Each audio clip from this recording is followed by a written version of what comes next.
Bueno, estamos en la parte 2 de esta unidad que es empujes sobre estructuras enterradas, que se refiere a lo que hemos definido como empuje activo. O sea, si recordamos la primera transparencia importante del caso anterior, teníamos el empuje en reposo cuando la placa o la estructura de contención no se había deformado. Cuando alejamos a la placa o a la estructura de contención del relleno, del suelo o lo que va a ocurrir es que primero va a disminuir la presión, desde el reposo va a disminuir la presión siguiendo una teoría elástica o algo parecido, y después se va a producir la rotura. En este plano va a aparecer la rotura, todo lo que está acá adentro se va a poner en equilibrio límite, en equilibrio plástico, y en ese momento la presión no puede bajar más. Por más que yo siga alejando la placa, la presión que vamos a tener que hacer para que esto no se caiga va a ser la misma. O sea, para detener esa deformación va a ser la misma. A eso es a lo que llamamos presión activa, o la fuerza que se aplica la llamamos empuje activo. Vamos a repasar algunos conceptos de falla, porque es en el momento que se rompe, estamos estudiando el problema en el momento que el suelo se rompe. El criterio de falla de Mohr-Coulomb decía que la tensión de corte en el momento de la rotura era igual a la cohesión, que era esta ordenada al origen, más sigma, el esfuerzo normal en el plano que se está rompiendo, por la tangente de phi, siendo phi un ángulo, este ángulo que está aquí. En realidad la teoría es que no es una recta, sino que es una envolvente de falla como esta, que es curva, que en el criterio de falla de Mohr-Coulomb se lo asimila a una recta, también por comodidad, digamos, por comodidad matemática. Entonces un punto como el A en la masa del suelo era posible, donde la combinación de tensiones sigma, tau, están por debajo de esta envolvente. Un punto como el B está en el momento en que se está rompiendo, dado este sigma, este es el tau de rotura, y un punto como el C es imposible, no puede ocurrir ese punto porque se rompió antes. Cuando se supera esta combinación de valores sigma tau, el suelo ya se rompe. Siguiendo con el repaso, habíamos visto en geotecnia que el ensayo más simple para evaluar esto era el ensayo de corte. Entonces, en una caja de corte como esta, se ponía una fuerza P que se iba variando, P1, P2, P3, se iba variando y se aplicaba una fuerza T para cada uno de estos escalones. Por ejemplo, cuando se aplicaba una fuerza P1, que era esta, se aplicaba una fuerza T creciente y se iba viendo la deformación. Llega a un punto que es el máximo a partir del cual se produce la rotura en este tipo de material que es una arena densa. No vamos a entrar en qué pasa con una arena suelta, todo eso lo repasamos de los apuntes de geotecnia. Pero existe una tensión, dada una tensión sigma, originada por esta fuerza P1 que pongo acá. Para esa tensión sigma hay una tensión tau, en este caso 7, estas son unidades de tensión, porque tenemos fuerza dividido área, para el cual se produce la rotura. Había otro fenómeno que era la dilatancia, que no vamos a entrar en eso. Si ahora tomamos otra muestra con una carga mayor, P2, mayor que la 1, tenemos un módulo mayor, una mayor pendiente de esta curva en el plano tau delta. Delta es el desplazamiento que ocurre, y una carga mayor para el cual se rompe, y lo mismo si aplicamos una P3 mayor en una tercera muestra. Si tomamos para cada una de estas sigma en el plano tau sigma, el anterior era tau delta, este era tau delta, que es el que sale del ensayo, pero después con este punto y este punto vamos al plano tau sigma. Y los representamos. Para el sigma N1 era 7, para el sigma N2 era 11, para el sigma N3 era 14. Y representando esto es lo que se llama la curva de resistencia intrínseca. Igual que antes, puede haber puntos por aquí abajo de esta curva. En este momento se está rompiendo. Acá arriba no pueden existir. Y haciendo este ensayo podemos trazar la curva de resistencia intrínseca, que es esta, que tiene dos parámetros, C y sigma. La cohesión, que es la ordenada al origen, y sigma, que es la presión normal en el plano de falla. Si lo queremos complicar un poco más, nos tenemos que acordar de lo que son los ensayos triaxiales. Pero no me interesa tanto recordar los ensayos triaxiales, sino lo que sí me interesa acá es que entendamos cómo con dos tensiones principales, aquellas que actúan en planos donde no hay tensiones de corte, cómo con dos tensiones principales, esto es un cilindro, por lo tanto acá hay simetría radial, el círculo de Mohr se transforma precisamente en un círculo, no tenemos tres tensiones donde la situación es un poco más complicada. En esta simetría, con simetría radial, este problema se transforma en un problema plano. Entonces, aplicamos acá sigma 3, tensión principal, no hay corte, aplicamos sigma 1 aquí, tensión principal, no hay corte, y llegamos a un estado de rotura, como este. En realidad, si ustedes recuerdan un poco más, en el ensayo, ¿cómo se hacía? Se aplicaba un sigma 3, que es esto que está acá en negro, y el punto representativo en el plano tau sigma era un punto como el O. Sigma 1 y sigma 3 son iguales. Después el ensayo se empezaba a aumentar sigma 1, en realidad sigma 1 menos sigma 3. Acá, en realidad, aquí debería decir sigma 3, no sigma 1, ¿no? La negra es sigma 3, que es la que aplicamos inicialmente. Después, se levantaba el plato en el ensayo triaxial y aparecía un sigma 1 menos sigma 3, que hacía crecer el valor, hacía pasar de ese punto que teníamos a círculos cada vez de mayor radio. ¿Por qué? Porque sigma 1 menos sigma 3, que es este diámetro, va creciendo hasta el momento en que el círculo es tangente a la curva de resistencia intrínseca. En ese momento hay un punto que tiene coordenadas sigma, esta sigma y esta tau, que son de rotura para el material. Entonces el material se rompe. El material se rompe en un ángulo θ, que bueno, es fácil demostrar que ese ángulo θ es 45 grados más phi sobre 2, siendo phi este ángulo. Entonces, en un plano que respecto a la dirección de la tensión principal menor, sigma 3, se inclina, en un plano que se inclina 45 grados más phi sobre 2, se produce un estado de tensiones de rotura, sigma tau, y entonces la probeta en el ensayo triaxial se rompe. En una masa del suelo también, a partir de dos tensiones principales, sigma 1 y sigma 3, tal que el círculo sea tangente a la curva de resistencia intrínseca, se producirá la rotura. En un plano que está a 45 más phi sobre 2 respecto a donde actúa la tensión principal sigma 1. Perdón, sigma 1. Sí. Bueno, esto que acabamos de decir es esto que está aquí arriba, plano tau sigma, y esta línea recta roja punteada es tau sema sigma por la tangente de phi.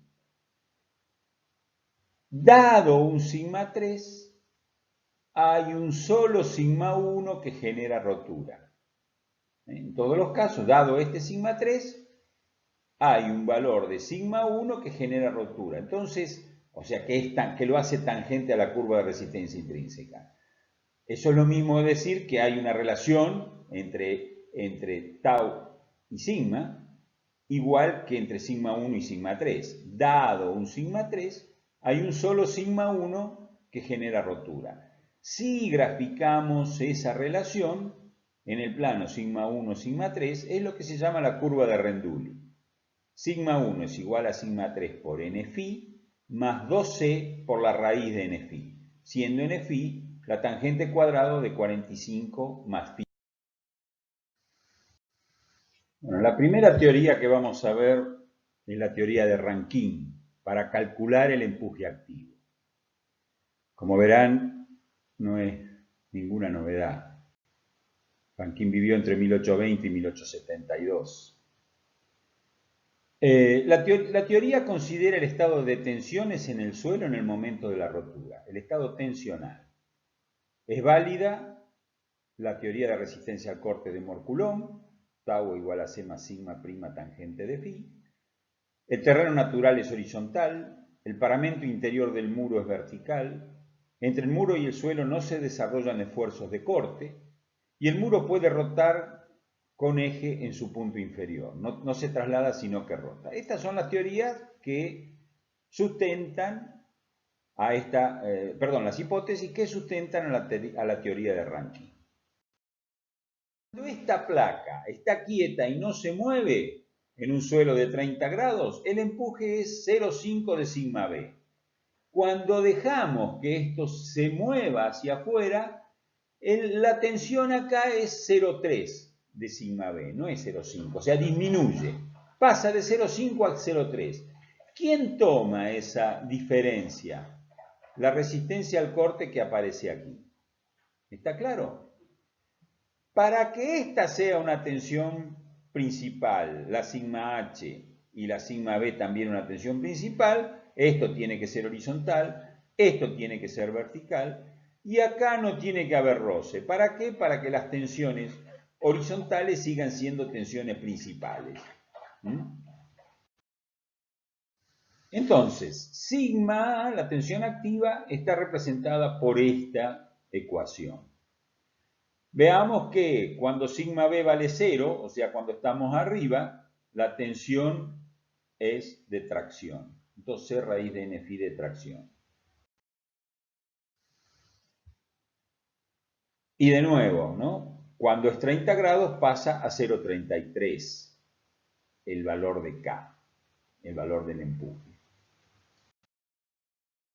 A una profundidad se anulan las tensiones horizontales. A una profundidad está ZC. Como dije, a 2 veces ZC se anula el empuje. No necesitamos empuje cortando hasta esa profundidad. Los empujes, estas expresiones, después verifíquenla, pero estas expresiones son las expresiones del empuje que surgen de este diagrama. Del diagrama, esta es la integral de ese diagrama de presiones que acabamos de ver.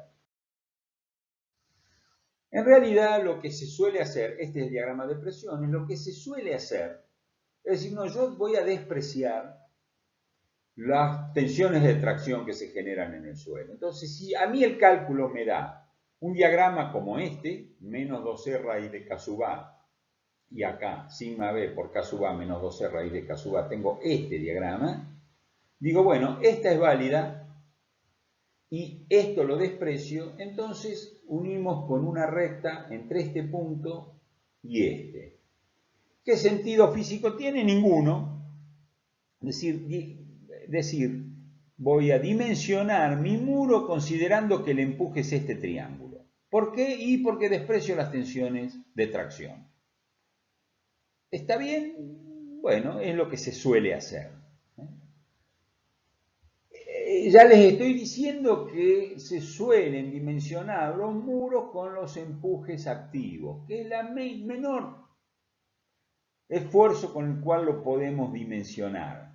Por supuesto, le ponemos después factores de seguridad, que hacen que, bueno, el muro no esté en el momento de equilibrio límite, porque esta presión que tenemos acá, o mejor dicho, esta, es una presión de equilibrio límite. En este momento, en el momento que el muro le está sufriendo un diagrama de empuje como este, se está rompiendo.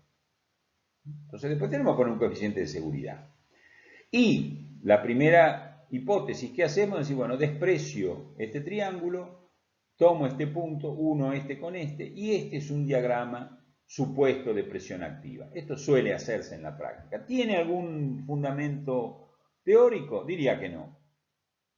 Es una práctica habitual. A medida que yo hago este alfa mayor, parece lógico, ¿no es cierto? A medida que alfa es mayor, tengo que poner una fuerza más grande para sostener esto. ¿Esto cumple las hipótesis de Rankine? No, pero es una teoría que se asimila a la anterior. Esta es la expresión que surge del desarrollo.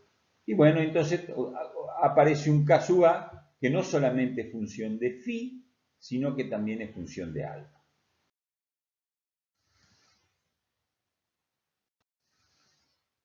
Si tenemos un suelo donde tiene cohesión, que también tiene cohesión, también surge una fórmula de un desarrollo matemático que han llegado a una fórmula que K sub A se transforma en esta expresión, donde ahora acá también tenemos C, tenemos phi, tenemos alfa. O sea, ahora tenemos un suelo inclinado con cohesión.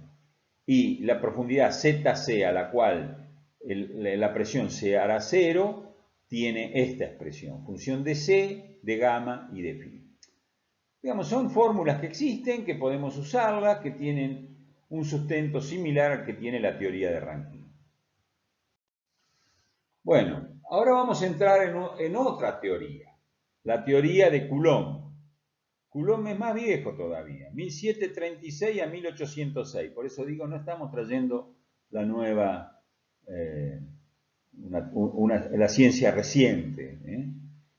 Este hombre era un ingeniero militar. Ustedes saben que antes que se desarrollara más la ingeniería eléctrica y la ingeniería mecánica y demás, existían dos solas ramas de la ingeniería civil y la ingeniería militar. Bueno, este Coulomb era un militar, un ingeniero militar, pero de 1736 es lo que les estoy enseñando. Bueno, 1800, digamos, no sé en qué etapa de su vida por ahí estaba, bueno, no sé, estaba la fecha exacta en la cual lo publicó. Hay una diferencia fundamental entre la teoría de Rankine y la teoría de Coulomb. No es que el terreno puede no ser horizontal, que el muro puede no ser vertical, que puede haber roce entre suelo y muro. La diferencia fundamental no es esa. La diferencia fundamental es que Rankine analizaba estados de tensiones contra el muro y Coulomb plantea equilibrio de fuerzas. Dice, bueno, a mí se me va a romper esta cuña y entonces voy a ver qué fuerzas actúan sobre la misma para ver cuál es el empuje que yo tengo que tener acá que lleve a esto a equilibrio, ¿no? O sea, si este muro se mueve para la izquierda, esta cuña va a descender por aquí, esta cuña se va a mover para allá, va a generarse un roce en esta superficie y va a haber un empuje, o sea, el muro va a aplicar un empuje que también va a tener un roce en esta superficie. Entonces plantea el equilibrio de fuerzas sobre la cuña que se quiere deslizar. Y así calcula el empuje necesario, ya no son tensiones, sino que son empujes. Bueno, acá podemos leer en las consideraciones de Rankine, el muro no tiene fricción, a pesar de que el caso del terreno inclinado se considera una reacción no normal. La teoría de Coulomb, acá tenemos la fecha 1776, propuso una teoría para calcular la presión lateral en un muro teniendo en cuenta la fricción del muro. Pero la diferencia fundamental de su análisis consiste en que no analiza estado tensional, sino equilibrio límite, como le dije, sobre la superficie que se rompe. Acá está, bueno, qué significa el ángulo beta, el ángulo delta. Vamos a ver en el dibujo. Coulomb plantea este esquema. Un muro que ya no es vertical, que tiene una pared con un ángulo beta respecto al horizontal. Un terreno natural que no es horizontal. Perdón, el muro dije horizontal, dije vertical, no es vertical, ¿no? Y el terreno natural no es horizontal, sino que tiene un ángulo alfa. Y aparece un roce entre muro y suelo. Este es el empuje y que esta resultante del empuje no sea normal al muro, está diciendo que acá hay roce. Respecto a la normal al muro, acá hay un ángulo delta. Si el muro fuera espejado, si no pudiera desarrollar tensiones de corte acá, el empuje tendría la dirección normal.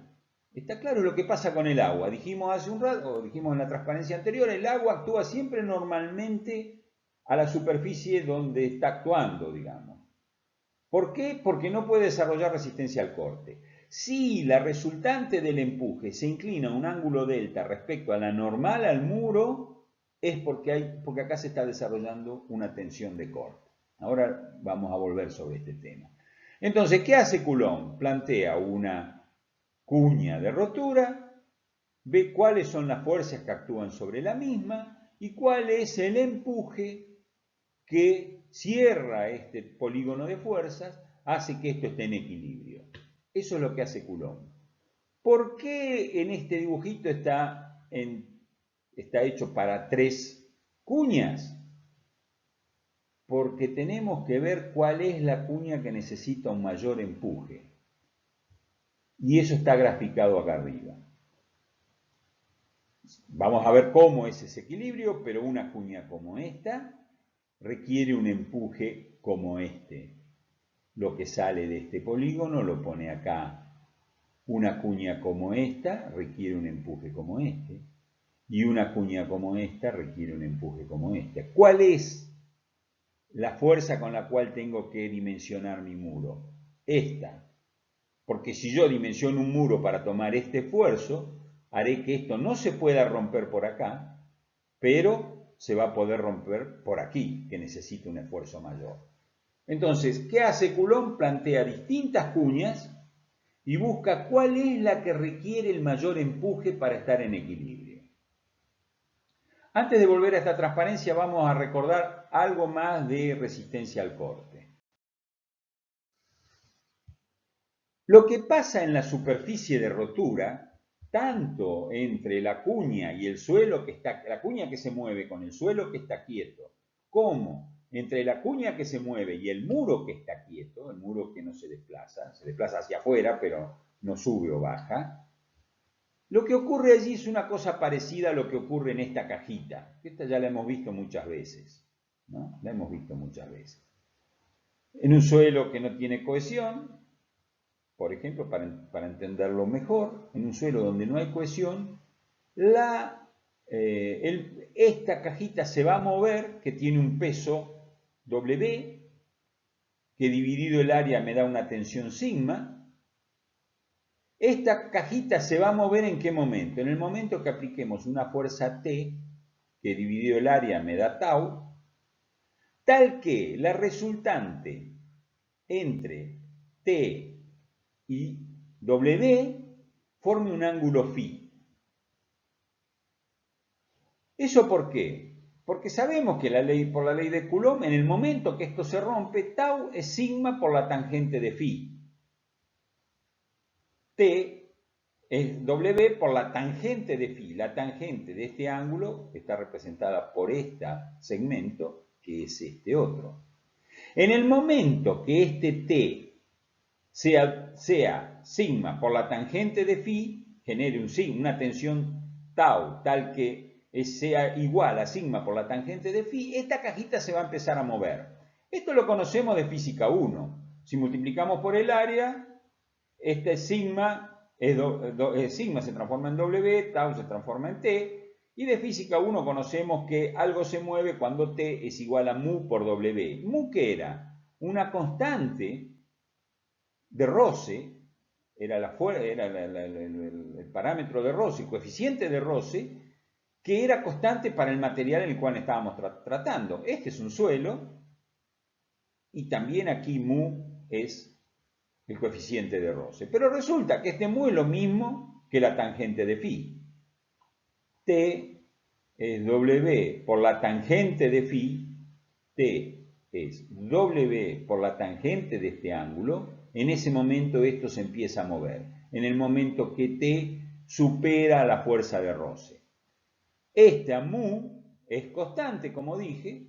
Si yo la despejo, es T sobre W. ¿Y qué es T sobre W, la tangente de phi, es lo que dije. Mu de física 1 es la tangente de phi de geotecnia.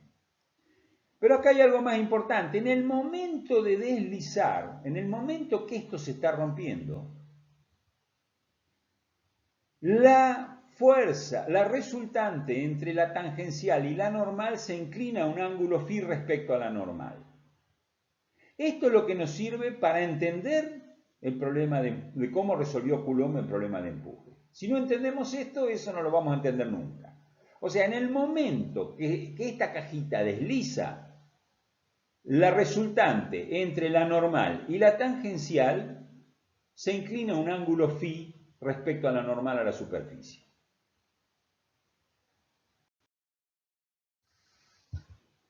Podemos ir un poco más allá, pero esto lo vamos a dejar para cuando estudiemos estabilidad de taludes.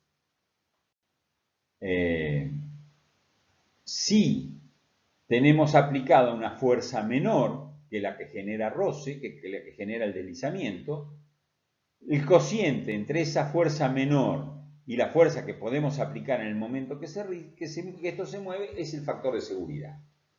Y el factor de seguridad es la tangente de phi sobre la tangente de θ. Pero dejémoslo esto para cuando veamos empuje. Quiere decir, volvemos entonces a la cuña de equilibrio en la teoría de Coulomb.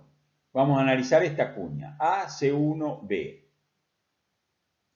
¿Cuáles son las fuerzas que actúan sobre esta cuña en el momento que esto se está rompiendo? El peso W. ¿Cómo lo calculamos el peso W? Es el área por el gamma del suelo. Eso me da un peso W. Eso nos da un peso W que lo graficamos acá. Este vector es vertical hacia abajo, como actúa la gravedad, y su módulo es igual al área de esta cuña por el gamma del suelo. Ese es W. ¿Qué otras fuerzas más actúan? Bueno, actúa una resistencia al corte, una fuerza de corte, una resistencia al corte en este plano y una fuerza normal en este plano. O sea, en realidad, el suelo que está quieto le va a aplicar al suelo que se mueve. Dije, cuando el muro se mueve para allá, esto gira respecto a este punto, esta cuña baja a través de esta superficie y baja a través de esta superficie. Entonces, en el momento que esto se está rompiendo, ¿qué fuerzas hay acá? No sé cuánto vale, pero sé que si se está rompiendo, la suma de la normal, de la componente normal, más la componente tangencial, se va a inclinar un ángulo phi respecto a la normal. O sea, yo sé que en el momento que esto se mueve, esta fuerza R va a tener una inclinación igual a θ1 menos phi respecto a la normal, respecto a la vertical. ¿Qué es θ1? θ1 es el ángulo de la cuña, de la base de la cuña. Y phi, bueno, phi es el phi del suelo. ¿Por qué es eso? Fíjense ustedes, esta es la normal a la cuña. Y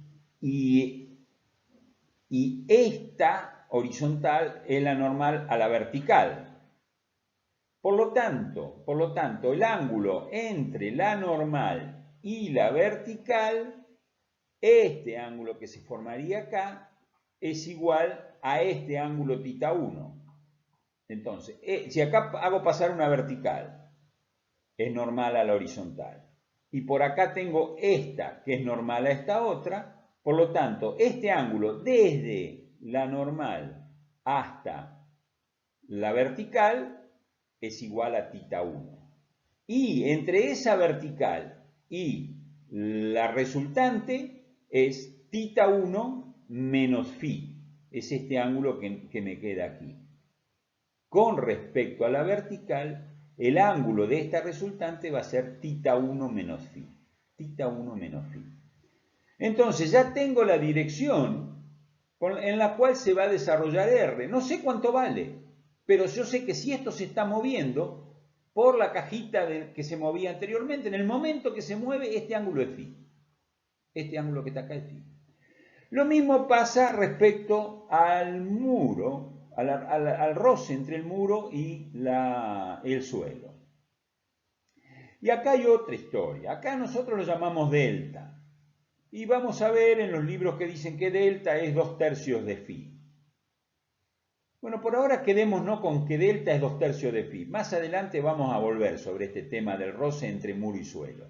Por ahora, digamos, el roce entre muro y suelo es 2/3 de phi. Entonces, respecto a la normal, este ángulo, esto se va a inclinar un ángulo delta. Respecto a la vertical, este ángulo, desde acá hasta la vertical, es beta. ¿Por qué? Porque esta es normal a la vertical y esta es normal a la cara del muro. Por lo tanto, respecto a una vertical que pase por acá, este ángulo es beta. Y el ángulo que forma el empuje P con el empuje que el muro le hace a la cuña, el ángulo que forma va a ser beta menos delta. Beta menos delta. Respecto a la vertical tengo beta menos delta. Por lo tanto, ¿cuánto vale el empuje?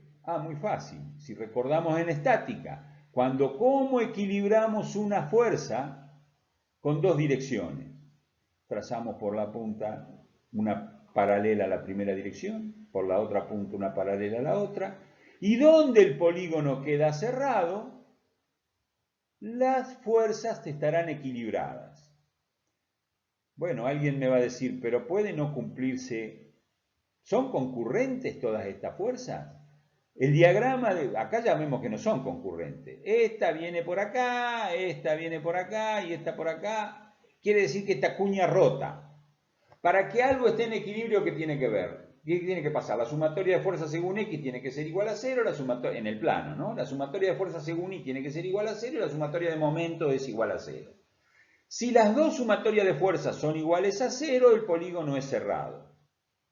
Pero las fuerzas deberían ser concurrentes para que el polígono no rote. Bueno, estas son las hipótesis que hacemos en ingeniería geotécnica.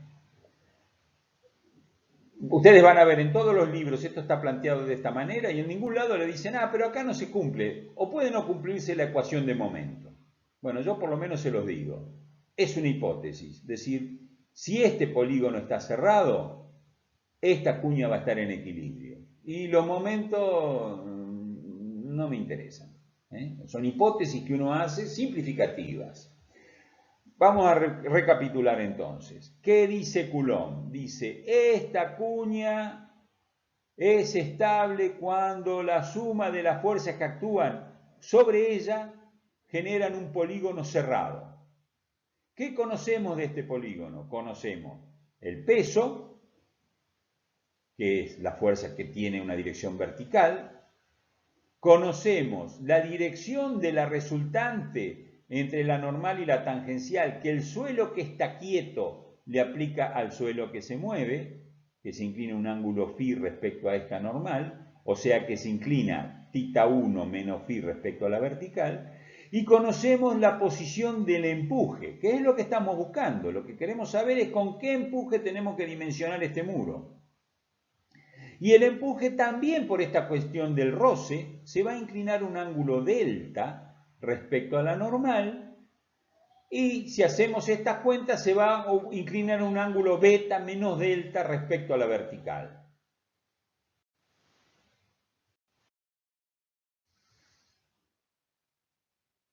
Bueno, aquí está más o menos dicho lo que ya expresé, que actúa el peso de la cuña W, la resultante R de las fuerzas normales y cortantes que hay en la base de la cuña y el empuje.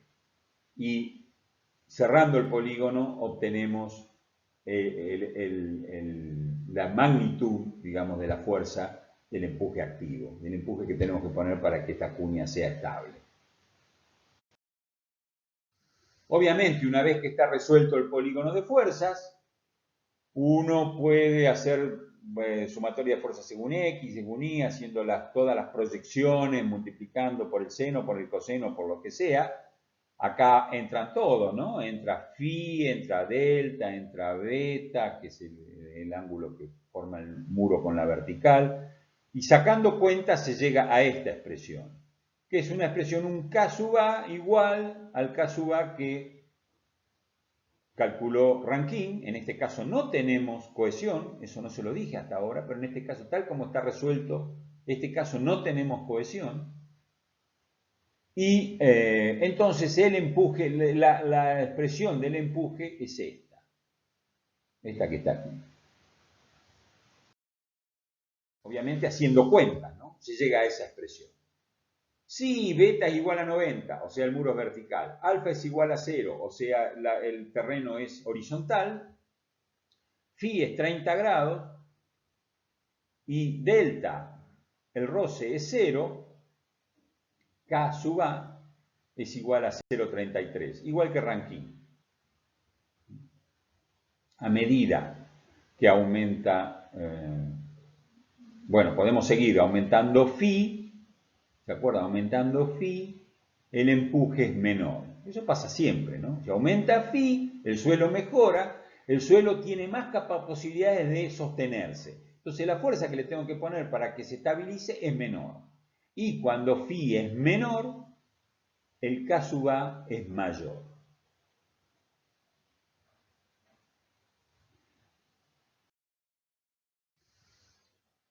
Bueno, esto se lo menciono solamente. Si hay una sobrecarga, alguien sacó todas las cuentas y dijo, bueno, si usted tiene una sobrecarga, aplique Coulomb con esta expresión de, póngale un peso equivalente igual a este valor, y el K equivalente es este multiplicado por este ángulo beta que tenemos acá, por este ángulo beta y alfa que tenemos ahí, la sobrecarga la ponemos también, la ponemos ahí afuera, Q.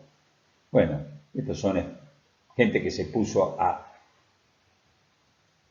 analizar esta fórmula de equilibrio y llega a estas expresiones. De estas hay varias en los libros. Si las necesitan, las pueden usar. Hicieron girar el muro y girar el terreno de manera tal que la resultante de la aceleración de la gravedad más las dos aceleraciones, la horizontal y la vertical, que aplica el sismo, haga que la resultante quede vertical. Y entonces resuelve con la fórmula que se resolvió el método de Coulomb. Bueno, hay formas de calcular también se separa la aceleración de las aceleraciones que son triangulares y las aceleraciones que son, con elementos rectangulares, digamos. No vamos a entrar en detalle de esto, pero bueno, todo esto, el mismo libro de DAS se puede estudiar con más detalle. Me parece que excede las necesidades del curso nuestro. Terminamos, esta es la bibliografía total del tema, terminamos este módulo y vamos a seguir ahora con empuje pasivo. El siguiente módulo es con empuje pasivo. Acá vimos empuje activo tanto por Rankine como por Coulomb.